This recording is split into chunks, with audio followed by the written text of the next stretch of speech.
In this video, I am going to show you how long YouTube TV keeps your recordings and what you need to know about managing your saved content.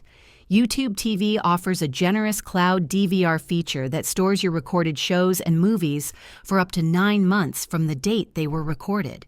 This means you can save your favorite programs and access them anytime within this period without worrying about running out of space.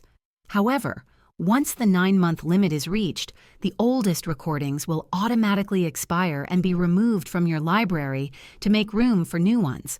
It's important to note that if you cancel or pause your YouTube TV subscription, all your recordings will be deleted immediately since they are stored in the cloud and not locally on your device. To avoid losing important content, make sure to watch or download recordings before they expire.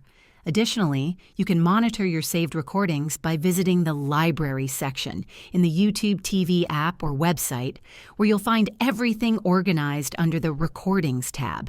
And that's all there is to it.